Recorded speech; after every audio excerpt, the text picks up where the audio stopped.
Hi, this is Sean D'Souza, and you're listening to the 3-Month Vacation Podcast. This podcast isn't some magic trick about how to work less. Instead, it's about how to really enjoy the work that you do and to enjoy your vacation time.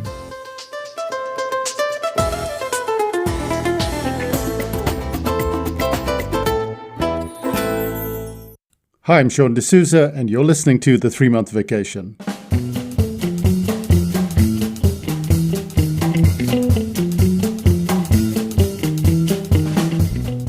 The auction's on, said the auctioneer.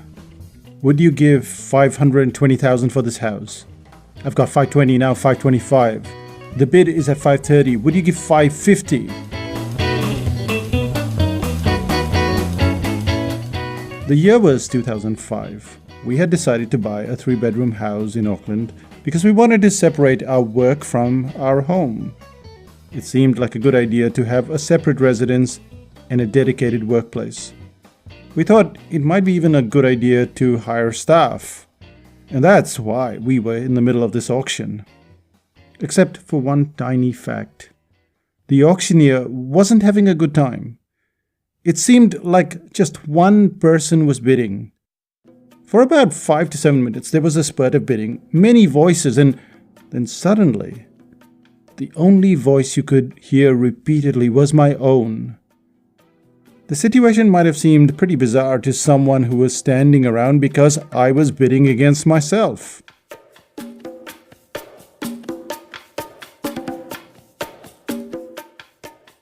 $565, said the auctioneer. I nodded and added $567. Then, before he could recover, I shouted $567, $500. No sooner had those words come out of my mouth than I was off, but this time not in multiples of thousands, but in $500 each.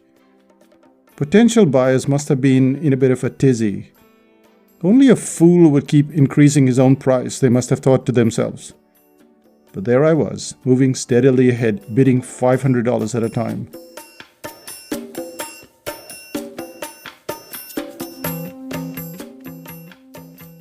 At one point, the auctioneer realized that the price was moving up in smaller multiples than he had expected, but there was simply no opposition. And the crowd possibly couldn't make a head or tail of what was happening. Was this an escapee from the mental asylum? Pretty soon, the negotiation was over. The house was ours, and a price that was marginally over our initial budget. The auctioneer had been out-negotiated. Instead of the auction being a battle between 2 or more parties, it fizzled off at a much lower price than he might have normally received. But why did that situation come about? In every negotiation, both parties have information. The core of what makes one party gain the upper hand isn't logic, instead, it's emotion.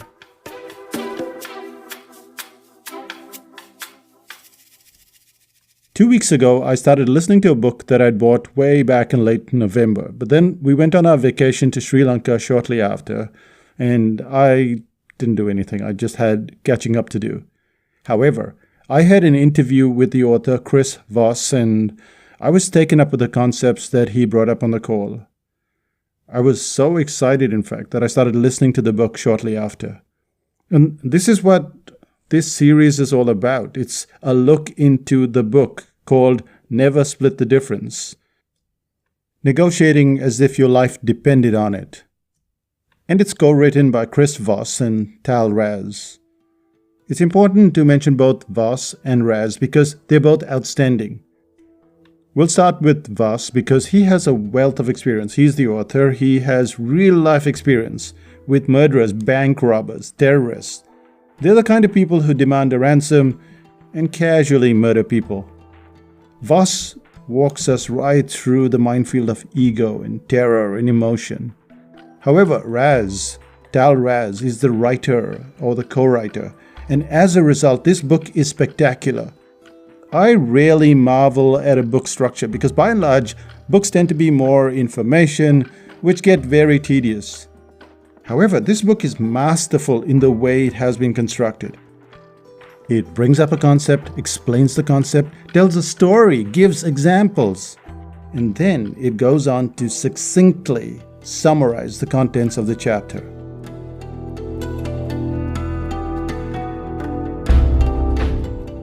I love this book for two reasons. It's elegant, very elegant in its construction and its detail. But more importantly, negotiation is part of our lives. If you want to get a better price from your clients, a higher salary, or even if you want your kid to go to bed, you've got to negotiate. But negotiating is one thing, winning is quite another. In this series, we'll explore just part of the book, and you're going to find out how to win without the other person feeling bad. No, it's not win-win in any way. You go in, you want a specific solution to the problem, and you win. And the other party doesn't feel like it has lost. Now, how is that possible? I know you're itching to know what makes this book so cool. Well, hang in there. What you don't know yet is that I've read this book once, I've listened to it twice, and I've listened to a couple of interviews as well with Voss. This piece will distill the core stuff that makes the difference. Instead of leafing through the entire book, you'll get a few core concepts, and you can use them right away. And then you can read the book, you can listen to the book, and the concepts will be more enduring. Sounds good? Well, keep listening. So what are we going to cover today? As usual, 3 concepts. The first one is going too fast. Why you need to slow down and listen. The second is the power of labeling and why it validates emotions. And the third is calibrated questions. These questions completely remove the other person from the attack mode. It removes you from your attack mode as well. And it gets the opposition. We're saying opposition because they're on the other side of the fence, but it gets them to give you vital information. Let's start out with the first one, which is going too fast, and why you need to listen and slow down.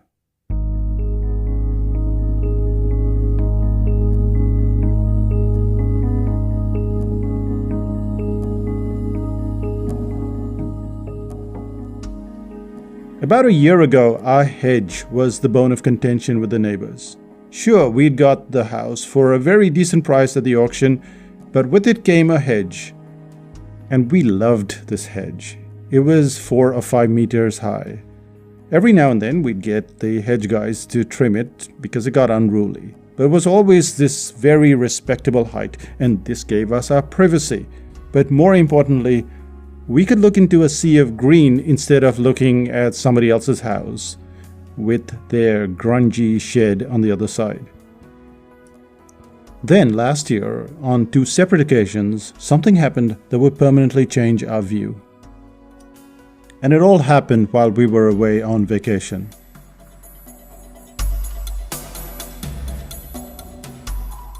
The first instance was when we came back from our vacation and we found that all the trees on the far side, they had been chopped down, just completely chopped down. And to come back and watch the trees hacked was an incredibly rough moment, but it was done. There was no point, very little benefit in going to war over trees that were gone forever.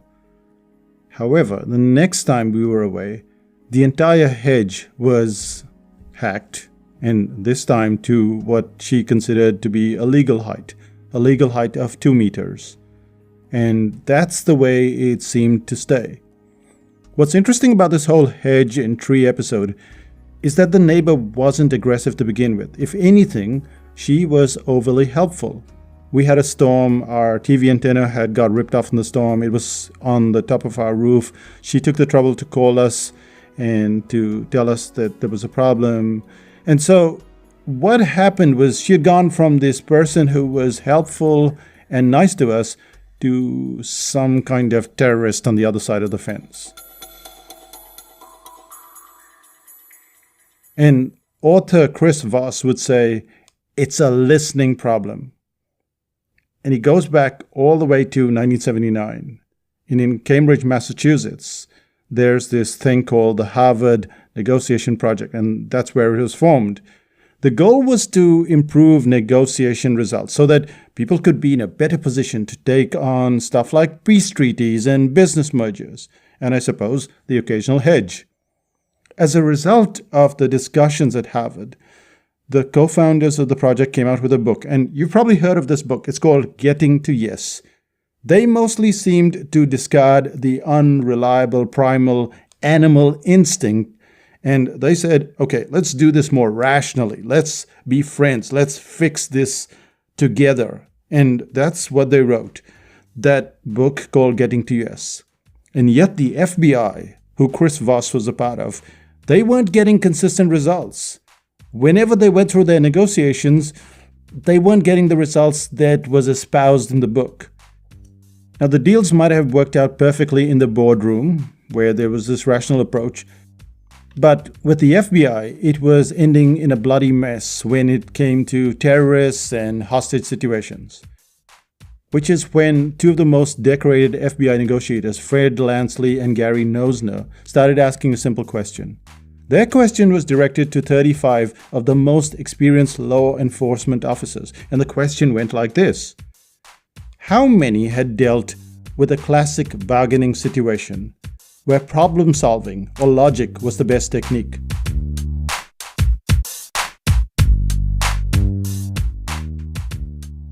Not a single hand went up. Then came the follow-up question. How many had negotiated an incident in a dynamic, tense, uncertain environment where the hostage taker was in an emotional crisis and had no apparent demands? And every hand went up in the room. What this told the FBI negotiators was pretty simple and clear. Emotions, they are the key drivers of our behavior, not logic. It's the frustration of some factor that caused the trees and the hedge to be hacked in that way.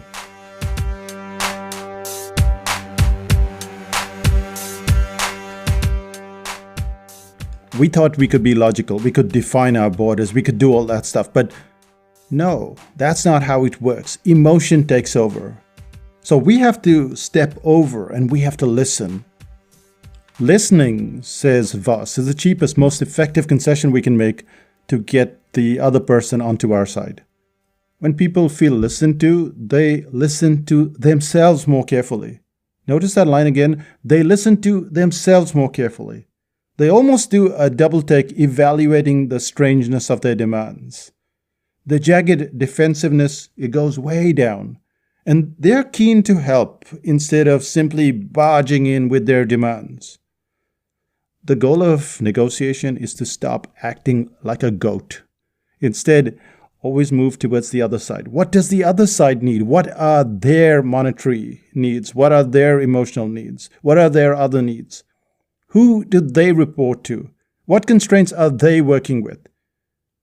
You can act like a crazy person, but they will merely mirror your behavior. And then you get to a situation of mistrust. And then you get to a standoff. And then no one wants to talk to each other. And the way to get control is to give the client that illusion of control. It isn't to suggest that you're conning them in any way. However, when the chips are not in your favor, you want to even the odds. You want to get the client to start thinking of you. And the only way to get that going is to start listening.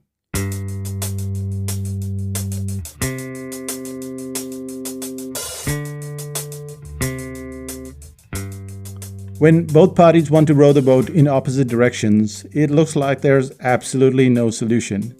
However, experienced negotiators, like my 8-year-old niece Kara, for instance, knows that it's not true. Her mother will be all upset. He'll refuse to give her what she wants. He'll threaten to ground her for a week. And Kara switches from whiny mode to listening. She says, if I do this, that, and the other, can I get it? And almost instantly, you are taken back to negotiations you've had with your nieces, your nephews, or your children. They know their position is pretty hopeless, and they turn from tiny little devils to skilled negotiation experts. They listen, and they turn things around in their favor. And that's what we need to do as well if we want to get anywhere, let alone get the negotiation in our favor. We need to listen, to slow down and listen. However, that's just one piece of the negotiation puzzle. Listening alone will pay huge dividends, but what we then need to do is to get the person to realize that we understand. So we do the most obvious thing of all. We use labeling. So what is labeling, and how can we quickly use it in our negotiations and move that negotiation further? This takes us to our second part, which is the power of labeling and why it validates emotions.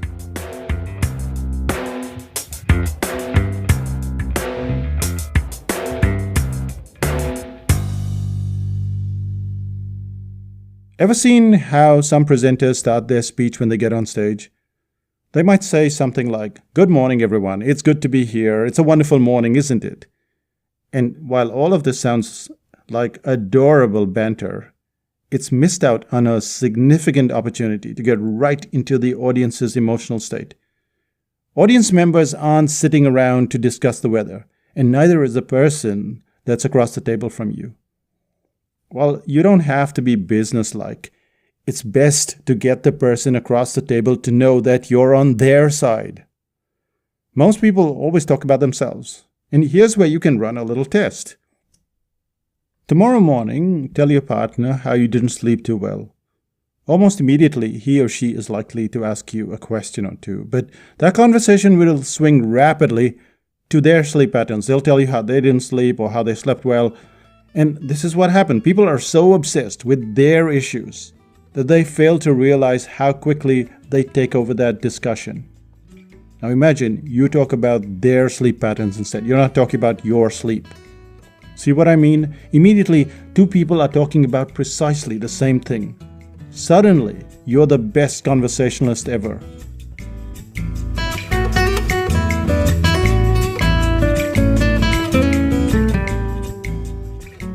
Negotiation pushes that point a little further with labeling. Labeling is a bit like putting a post-it on a person's forehead. For instance, in early January 2018, we got a nasty surprise. So we were done with the other neighbors who were cutting down the hedge and who were cutting down trees. But now there was another plot on the other side, and there was some development work going on next door. 3 houses were being built, and yes, there was the usual earth-shaking noise. However, nothing prepared us for what came next. The surveyor's plan indicated that our fence and the 11 trees on our property was really within their boundary. As you'd expect, they want every inch of their land. And it really did come down to inches. In reality, it was about 10 or 12 inches at one end and a lot less at the other. Even so, because of the location of the trees, it was about to cause enormous disruption to the landscaping. How do you get out of a mess like that? For starters, you listen and you keep your cool. Once you've moved into your meditative zone, you label the situation. It was very clear from the start that the builders were not happy with this sudden surprise. On the day they discovered the boundary problem, they were all raising their hands as if to say, "Hey, don't hate us for this problem." Which is exactly the label I gave the builders when I spoke to them. I called it messy. I said, "This is a terribly messy situation for you, isn't it?"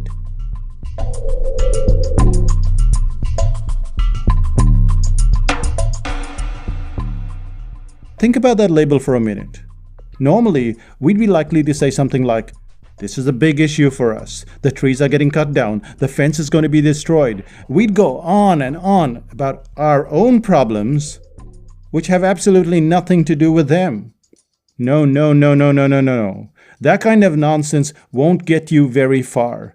Instead, use the label. What is the situation? Is it messy? Is it noisy? Does it seem like it's overpriced and hence they're already edgy about the price? Whatever the situation, you can use labels and you can identify how the other side is feeling. And this is what Chris Voss, the author, suggests. He says, spot the emotion. Spot it. Spot the emotion. Then label it aloud. Use some of these following terms. It seems like, it sounds like, it looks like. The exact terms are important. You can't go around saying, "I'm hearing that." The moment you put the I back in the discussion, you're talking about yourself. It also makes you take personal responsibility for the discussion that will follow.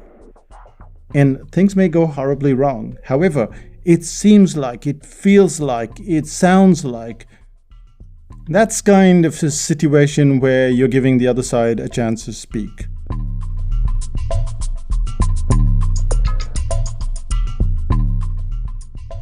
When I said it seems like a very messy situation that you want to avoid, the builder immediately responded to my point. He explained what was going on. He told me about their plans, where they were stuck, and what had been discussed with the architects.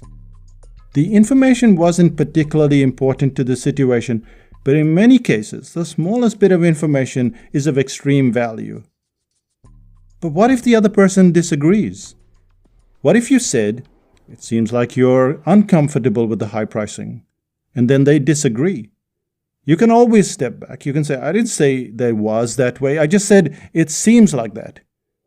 However, in many cases, if not most, the other person will not go on the attack. Instead, they will explain themselves, and they explain themselves in a great amount of detail. There's just one big point here. It's a very big caveat. Once you've put the label forward, be quiet. Deathly quiet. 1 second, 2 seconds, 3 seconds, 4, tick, tick, tick. Wait for them to speak, because you won't have to wait long. Once you add the label, you'll get the reaction you need. It's almost one of, "Thank goodness you know how I'm feeling right now." Now, both parties have gone from the situation where they are rowing in different directions to rowing in seemingly the same direction. You haven't lost any control. No one is going to eat you for lunch. However, not only has a standoff been averted, but you've got to the other side and they see you as a partner. This takes us to the end of the second section, and to avoid this being an extremely long podcast, we'll break it up into 2 parts. So what did we cover in this episode?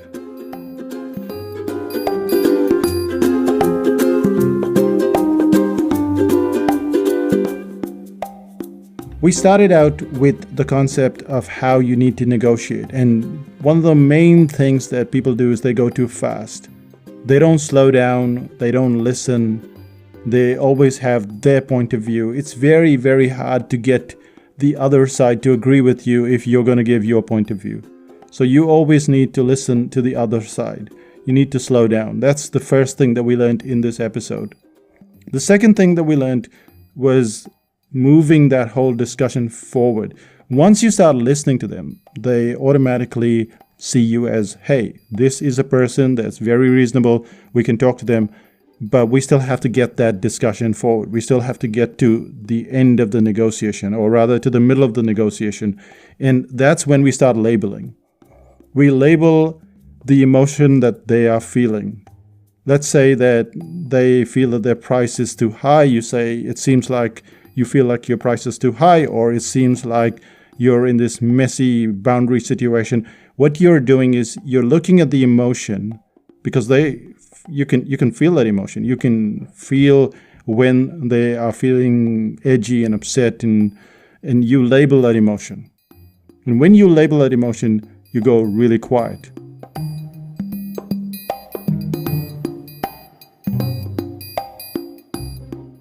And they will tell you why they feel that way. Sometimes they may disagree. Sometimes they may say, "I'm not fussed about the price." But often you'll hit that point because you've been listening. If you've been listening, you'll know what is their problem, and then you can just label it. And that's it. So often when we're doing negotiations, or we read negotiation books, there are all these do this, do that, do a whole bunch of stuff.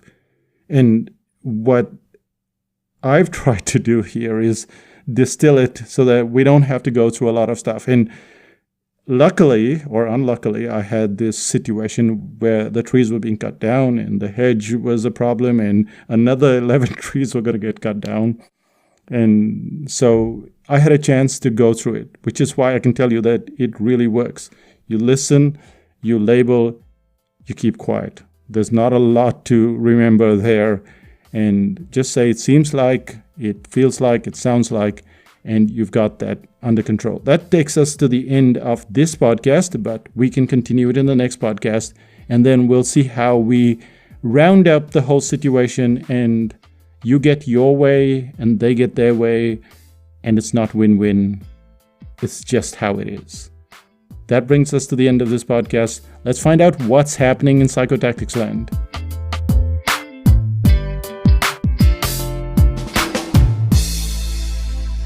What's happening in psychotactics land is that trees are getting cut down and negotiations are happening.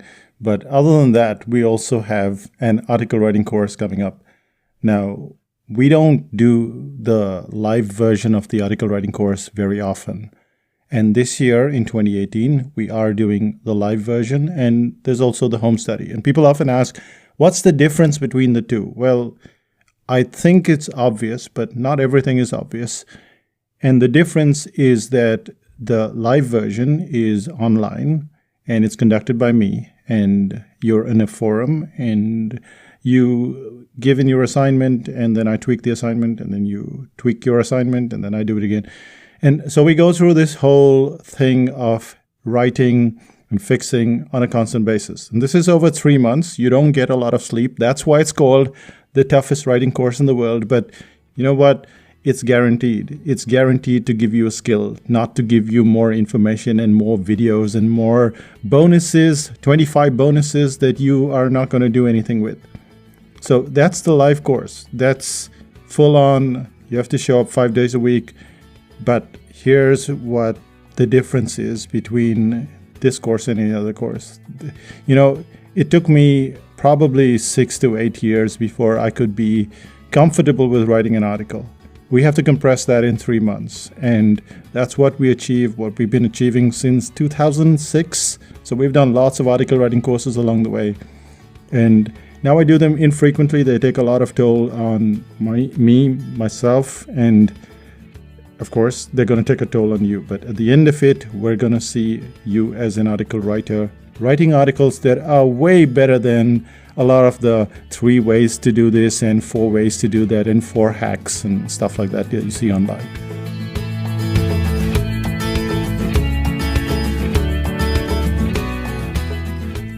The course itself starts up in July, but we sell the seats on the 6th of April for 5000 BC because 5000 BC members always get preference.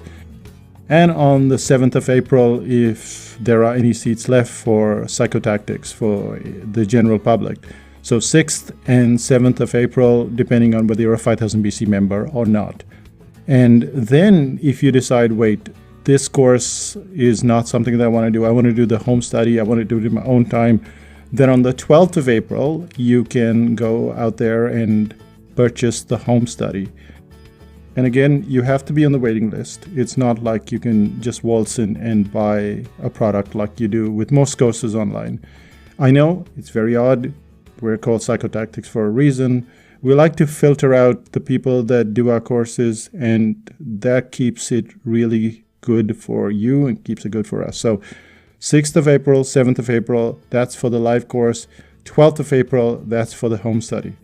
However, everybody gets goodies. So if you go to psychotactics.com/AW goodies, that's article writing goodies, then you can get a whole bunch of goodies. You don't have to buy anything. You learn a bit about article writing, and there's no downside there.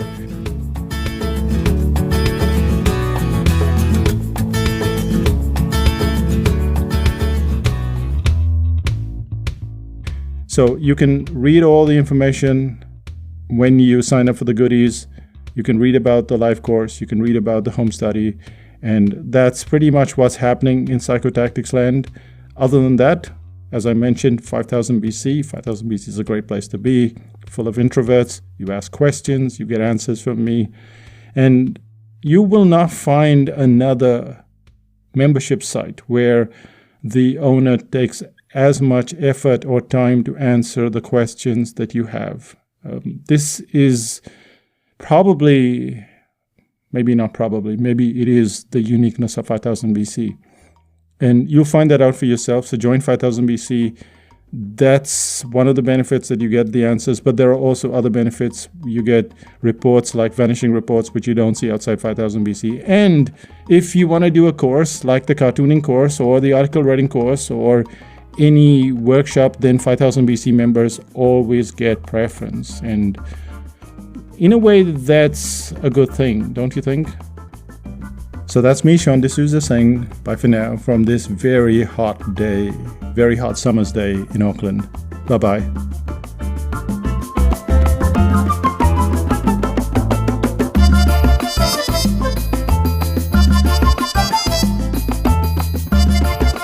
Still listening?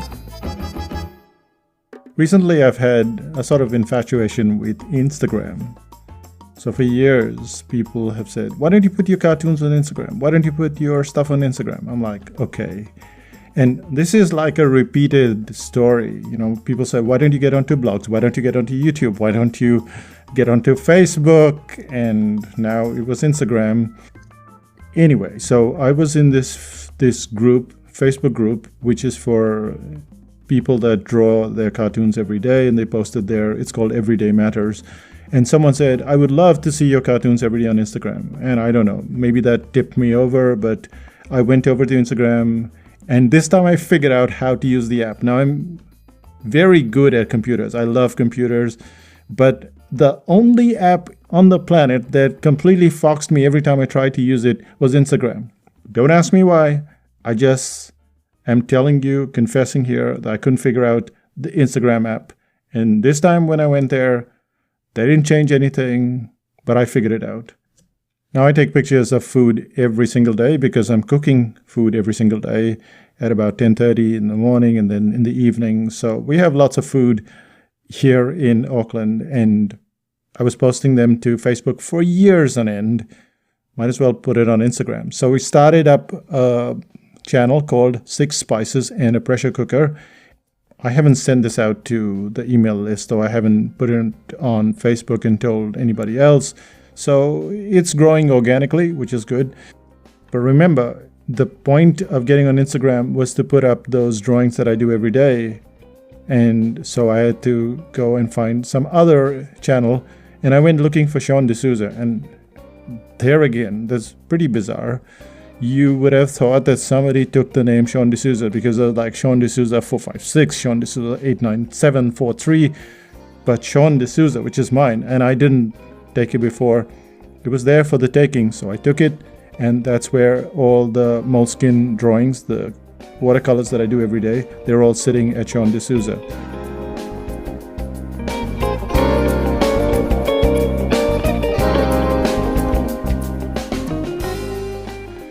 And then, of course, today I'm sitting at the cafe and thinking, oh, I should do my planning, but okay, I don't feel like doing anything. So I started drawing on Post-its.